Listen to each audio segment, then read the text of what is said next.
Kita beralih ke informasi lain pemirsa, jelang otopsi ulang jenazah Brigadir J, pihak kepolisian dan kuasa hukum keluarga Brigadir J tinjau lokasi pemakaman. Tim penyidik Barreskrim Polri bersama tim kuasa hukum keluarga Brigadir J meninjau langsung lokasi pemakaman dalam rangkaian rencana otopsi ulang. Selain ke makam, mereka juga meninjau RSUD Sungai Bahar sebagai calon lokasi autopsi ulang yang direncanakan Rabu pekan depan. Kamarudin Simanjuntak, selaku kuasa hukum keluarga Brigadir J menguak fakta baru. Ia mengatakan sebelum peristiwa pembunuhan, Brigadir J sempat mengeluh adanya ancaman pembunuhan terhadap dirinya.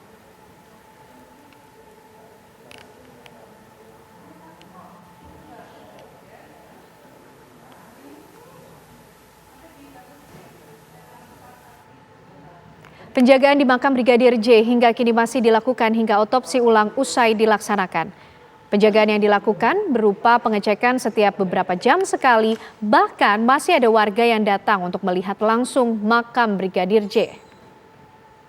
Hari ini keluarga bersama tim kuasa hukum dijadwalkan meninjau makam sebagai langkah pengecekan sebelum autopsi ulang.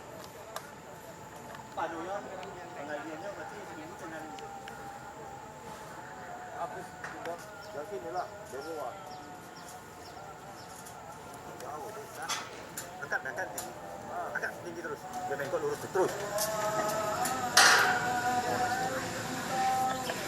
Ini kalau sikurnya, dikit lagi. Iya ya, berarti bukan awal ya kan? Iya. Drop, pas.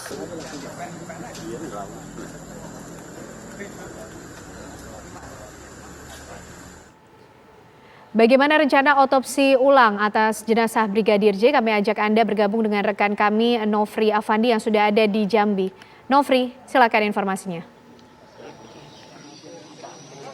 Saya begitu, makanya saya... Ya baik Nani dan juga pemirsa, tadi sekitar pukul 4:30 sore tadi, tim kuasa hukum dari keluarga Brigadir J yaitu Kamarudin Simanjuntak beserta dari tim penyidik dari Barreskrim Polri meninjau lokasi makam dari Brigadir J yang berada di pemakaman umum Desa Sukamakmur, Kecamatan Sungai Bahar, Kabupaten Muaro Jambi. Di mana peninjauan ini dilakukan untuk memastikan lokasi mana yang pas nantinya untuk dilaksanakan autopsi ulang, apakah di lokasi makam atau di RSUD Sungai Bahar yang direncanakan akan dilaksanakan pada Rabu mendatang. Nah, saya langsung saja akan berbincang dengan tim kuasa hukum dari keluarga Brigadir J. Sudah ada Bapak Kamarudin Simanjuntak. Selamat sore, Bapak. Selamat sore.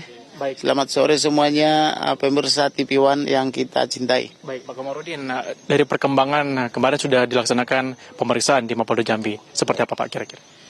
Jadi kemarin itu baru pemeriksaan BAI, berita acara, interview atau semacam untuk menggali keterangan-keterangan dari saksi dalam konteks masih lidik atau penyelidikan. Namun setelah dilakukan lidik, ternyata berdasarkan bukti permulaan yang cukup, status perkaranya sudah digelar di Jakarta dan ditingkatkan menjadi sidik. Berarti per kemarin itu prosesnya sudah acara penyidikan. Nah, hal yang menarik yang kami temukan itu sebelum dilakukan penyelidikan dan penyidikan, saya sudah berbicara dengan saksi. Ada saksi yang sangat spektakuler, di mana keterangannya itu menjelaskan bahwa di bulan Juni 2022 sebenarnya almarhum itu sudah diancam untuk dihabisi dan atau dibunuh, sampai-sampai dia menangis. Ini kan seorang pria, apalagi anggota BRIMOB, dia menangis itu kan pasti ada sesuatu hal yang sangat dahsyat ya. Ada temuan fakta baru begitu Pak tentang itu? Itu fakta baru. Nah, kemudian berulang lagi dan terakhir berulang lagi 1 hari menjelang dia dihabisi, yaitu pada tanggal 7 Juli 2022, ketika posisi daripada almarhum sedang mengawal pimpinannya ke Magelang. Di situ dia terakhir masih diancam, dan itu terekam juga dalam rekaman bukti elektronik, di mana dia di situ diancam apabila naik ke atas akan dihabisi atau dibunuh. Nah, naik ke atas itu? Makna naik ke atas itulah yang menjadi tugas penyidik, karena temuan itu segera sudah kami serahkan kepada penyidik utama Barreskrim Polri supaya digali dengan melibatkan cyber, tentunya ya, sama yang ahli di bidang itu supaya dicari tahu ada apa sih di Magelang, sehingga ketika di Magelang itu almarhum ini begitu ketakutan dan dianggap orang-orang di lingkungan itu oleh dia disebut pada kurang ajar mau membunuh dia. Nah, dikaitkan lagi dengan di bulan Juni bahwa dia sampai menangis saking takutnya mengadu kepada orang yang dia percaya. Jadi orang yang dia percaya ini kami rahasiakan namanya dan itu berada di lingkaran ring 1. Baik. Artinya di luar keluarga kan gitu. Baik, dari hasil pemeriksaan bersama tim Barreskrim kemarin di Mapolda Jambi, apakah ada tersangka begitu Pak yang sudah mengarah? Gitu? Dan sebenarnya kira-kira kalau saya penyidiknya di hari pertama sudah harus ada tersangka, yaitu orang-orang yang ada di rumah itu. Karena di situ kan sudah ada peristiwa terbunuhnya seseorang, maka seandainya saya jadi penyidik berdasarkan KUHA dan manajemen penyidikan atau Perkap Kapolri, maka yang harus dilakukan itu adalah melakukan penangkapan 1 kali 24 jam, mengumpulkan bukti, memasang polis lain, memanggil Inapis, olah TKP kan begitu. Tapi ini tidak dilakukan selama 3-4 hari, yaitu dari hari Jumat sampai dengan hari Senin. Baik Pak. Ini kan ada pengajuan dari pihak keluarga bahwa proses otopsi ulang ini dilaksanakan oleh tim-tim independen begitu Pak. Kira-kira sudah setuju belum Pak untuk pelaksanaan ini? Sudah segera setelah saya ajukan surat permohonan kepada Bapak Kapolri, Wakapolri, Irwasum, Kabar Reskrim Polri, kemudian Dirtipidum Polri sama Karwasidik. Segera juga ketika saya presentasikan di hadapan bapak-bapak yang terhormat itu, para jenderal-jenderal pembesar Polri, langsung disetujui. Ya. Harapan Bapak atas otopsi ulang ini seperti apa nantinya? Harapan kita terungkap kebenaran material. Artinya jangan ada fitnah kepada orang mati dengan mengatakan pada tanggal 8 itu Ibu Putri dikatakan di situ kan dilecehkan. Nah, itu yang saya waktu itu punya firasat tidak mungkin.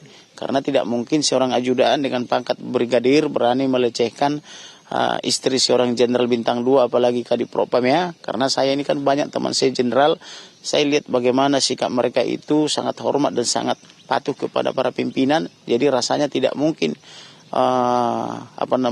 ajudan dengan pangkat brigadir berani melecehkan istri jenderalnya kan begitu. Baik, nanti direncanakan proses otopsi ulang pada Rabu nanti Pak. Kira-kira sudah ada gambaran belum nantinya tim mana saja yang akan diturunkan dalam proses ini? Tim yang kami mohonkan untuk turun nanti itu ahli-ahli forensik.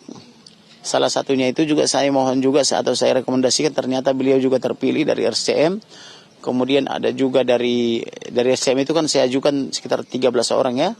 Kemudian ada juga dari RSPAD, kita mohonkan juga dari Rumah Sakit Pusat Angkatan Laut juga, kemudian dari Rumah Sakit Angkatan Udara, dan dari melibatkan swasta dan atau akademisi.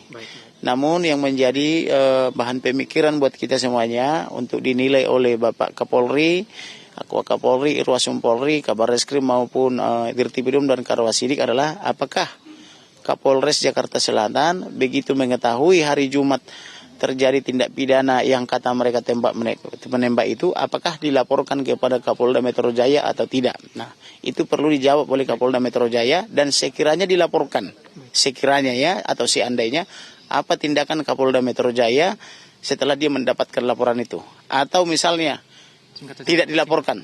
Kalau tidak dilaporkan oleh Kapolres Jakarta Selatan kepada Kapolda Metro Jaya, alasannya apa tidak dilaporkan? Itu yang harus terjawab juga ya. Baik, terima kasih Pak Komarudin atas informasinya. Itu tadi pemirsa keterangan dari tim kuasa hukum keluarga Brigadir J menyatakan nanti akan ada tim-tim yang sudah diajukan oleh pihak keluarga dalam pelaksanaan otopsi ulang, dan memang ada fakta-fakta baru sudah disampaikan tadi. Betul. Dalam proses penyidikan ataupun pemeriksaan kemarin yang dilakukan di Mapolda Jambi. Demikian. Baik, terima kasih Nofri Afandi mengabarkan dari Jambi.